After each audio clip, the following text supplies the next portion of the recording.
देखिए, लोकसभा चुनाव में जो 2024 का ये चुनाव है, इसमें प्रमुख दलों की बात हम नहीं कर सकते, क्योंकि सभी दलों का टक्कर हमसे होगा, क्योंकि हम जमीनी स्तर को लेकर के जनता के बीच में जा रहे हैं। किसी एक से टक्कर मेरा नहीं होगा, सबसे मेरा टक्कर।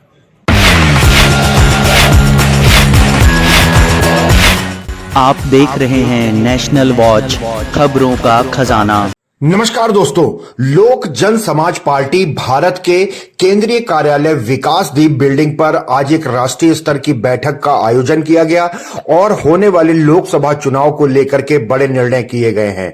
इस राष्ट्रीय बैठक की अध्यक्षता करी राष्ट्रीय अध्यक्ष सतीश कुमार चतुर्वेदी ने। उनके साथ राष्ट्रीय स्तर के और कई कार्यकर्ता, पदाधिकारी और दूसरे दलों के लोग भी बैठे थे। तो आइए बातचीत करते हैं और जानते हैं कि लोकसभा चुनाव को लेकर के लोक जन समाज पार्टी भारत किस तरीके से तैयारी कर रही है और किसके साथ गठबंधन हो।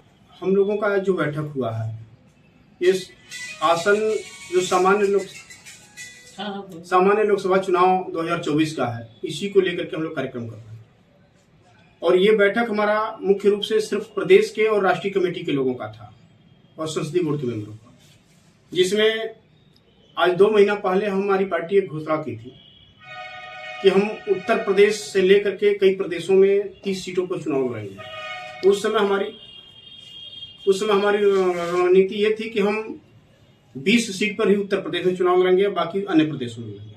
लेकिन आज की वस्तुस्थिति को देखते हुए हमारे सभी पदाधिकारी मेंबर्स लोगों ने यह निर्णय लिया है कि हम उत्तर प्रदेश में 25 सीटों पर चुनाव लड़ेंगे और मध्य प्रदेश में 2, बिहार में 2 और झारखंड में 1। लेकिन उसके साथ साथ एक प्रस्ताव और पारित हुआ है, जो हमारे समान विचारधारा की पार्टियां अगर हैं, चाहे वो बड़ा दल हो या छोटा दल, क्योंकि हम सभी दल शुरू में जिस रास्ते पर हम चल रहे हैं, सभी उसी तरह से चले और उसी तरह से हम आगे बढ़ने का प्रयास कर रहे हैं, बाकी लोगों ने बढ़ा। तो अगर हमारे समान विचारधारा से समझौता किसी दल से होता है, तो हमारे संसदीय बोर्ड के सभी मेंबर्स, राष्ट्रीय स्तर के सभी मेंबर्स अपने सहमति में राष्ट्रीय अध्यक्ष यानी मुझे और राष्ट्रीय महासचिव रत्नेश कुमार मिश्रा जी को अधिकार दिया है कि हम लोग गठबंधन भी कर सकते हैं, समझौता भी कर सकते हैं, और अगर नहीं हो पाता है तो हम प्रत्याशी उतारने का भी फैसला ले सकते हैं, जिसकी तैयारी अब हम लोगों ने ये कर लिया कि आज ये हमारा लास्ट बैठक यहाँ का रहा केंद्रीय कार्यालय का। अब हम जिला वाइज और लोकसभा वाइज बैठक करना शुरू करेंगे और बहुत जल्द मार्च के पहले से दूसरे सप्ताह तक एक बहुत बड़ा हुंकार रैली हम करने जा रहे हैं लखनऊ में, जिसकी अच्छी खासी संख्या होगी और लोगों के बीच में वर्तमान सरकार के सभी कच्चा चिट्ठा खोलने का कार्य हम लोग करेंगे कि किस तरह से ये लोगों को गुमराह करके सत्ता तक पहुंचे हैं और क्या किए हैं, उस मामले को हम बताने का प्रयास करेंगे। जी चतुर्वेदी जी, लोक जन समाज पार्टी क्या क्या मुद्दे हैं जो लोकसभा चुनाव में लेकर के जनता के बीच में जाएगी? लोक जन समाज पार्टी का मेन मुद्दा यह है कि हम चिकित्सा और शिक्षा और बेरोजगारी नीति पे काम करें। जैसा कि चिकित्सा नीति हमारा यह है, अन्य लोगों के स्थिति में आप देखते होंगे, चूंकि पत्रकार होने से पहले आप भी एक आम नागरिक हैं, नेता होने से पहले हम भी एक नागरिक हैं। हम लोग अपने किसी परिवार को या किसी रिश्तेदार को किसी हॉस्पिटल में लेकर के भर्ती कराते हैं तो सबसे पहले वहां एक डायरी मेंटेन कराया जाता है, एक फॉर्म भरवाया जाता है कि अगर इनका मृत्यु हो जाता है तो अस्पताल का कोई दोष नहीं, उनके ऊपर कोई छार भार नहीं, सारी जिम्मेदारी हमारी। लेकिन उस हॉस्पिटल से यह फॉर्म नहीं भरवाया जाता कि आईसीयू में हम ले जाकर के वेंटिलेटर पर रखते हैं तो आपका एक आदमी हमेशा इसके साथ रहे। वो हमारे परिजन को ले जाकर के आईसीयू में भर्ती करते हैं, वेंटिलेटर पर डाल देते हैं और वो अंदर जाते ही वो आदमी मर जाता है। बाहर आकर के डॉक्टर कहते हैं कि सांस चल रही है, ये दवा है, ये पर्चियां हैं, तमाम तरह की दवाएं मुझसे मंगवाई जाती हैं और लास्ट में जब 2 दिन बीत जाता है तो ओसोरी करके मुझे वो लाश सारे बिल वाउचर जमा कराने के बाद सौंप दिया जाता है।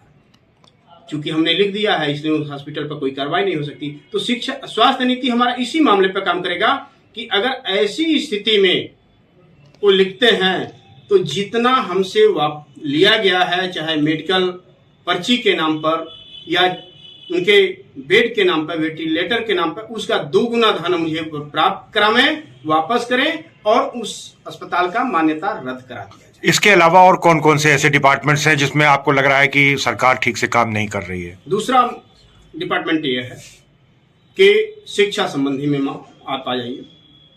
इसमें निपुण भारत और कायाकल्प मिशन सरकार ने चलाया, लेकिन होता क्या, निपुण भारत सिर्फ कागजों में चल रहा है, कायाकल्प कागजों में चल रहा है। अभी 3 महीने पहले हमने एक आंदोलन किया था महाराजगंज जनपद में, एक नौतनवा ब्लॉक है, जहां विद्यालय बने हुए हैं लेकिन छत नहीं लगा, उसका पैसा सरकार ने अवमुक्त कर दिया।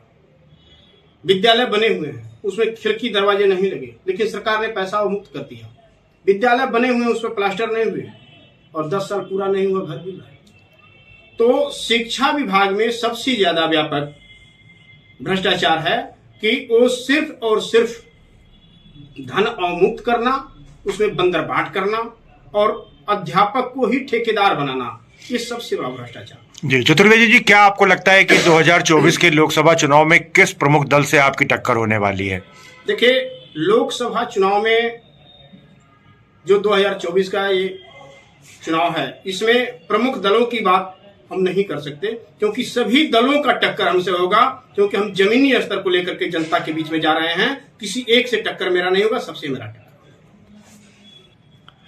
चतुर्वेदी जी, राष्ट्रीय शिक्षा नीति को लेकर के भी पार्टी का कोई एजेंडा है?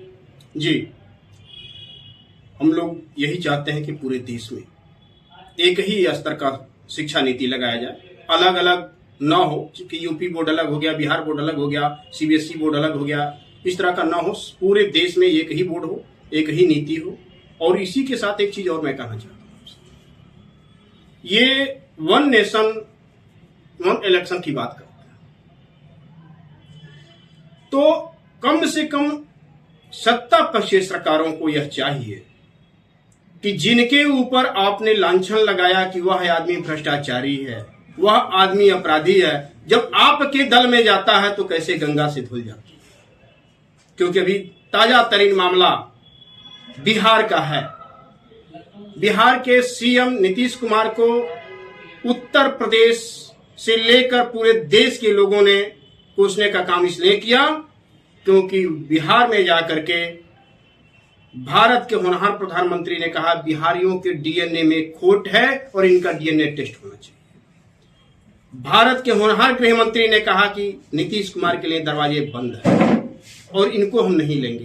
पुनः इनको लेकर के सरकार बनाने का क्या मतलब है? सिर्फ जनता के साथ हर तरह से लोग छलावा करने का कार्य करते हैं। इसी के साथ अब चले जाइए महाराष्ट्र में, उद्धव ठाकरे को बर्बाद करने के बाद, उनके पार्टी को बर्बाद करने के बाद एकनाथ शिंदे को आप सीएम बनाते हो, जबकि एकनाथ शिंदे भ्रष्टाचार में लिप्त रहा और आपकी पार्टी ही उसका जांच कराने की घोषणा की थी। लेकिन जब आपने सीएम बना दिया, आपके गठबंधन में आ गया, तो वह उज्जवल और गंगा जल जैसा निर्मल हो गया।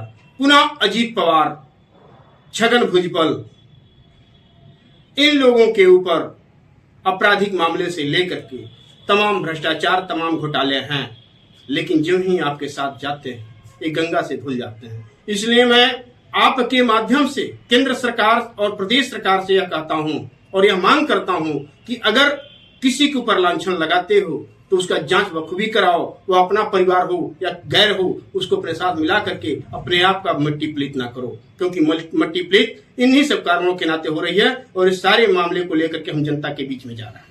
तो दोस्तों देखा आपने, ये थे लोक जन समाज पार्टी के राष्ट्रीय अध्यक्ष सतीश कुमार चतुर्वेदी, जिन्होंने लोकसभा चुनाव 2024 को लेकर के जो रणनीति पार्टी ने बनाई है, आज की बैठक में जो मुद्दे तय किए गए हैं उनके बारे में खुलासा कर दिया है। अब देखने वाली बात ये दिलचस्प होगी कि 2024 में 30 सीटों पर चुनाव लड़ने वाली ये पार्टी कितनी सीटों पर विजय हासिल करती है और किन किन दलों के साथ इनका गठबंधन होगा।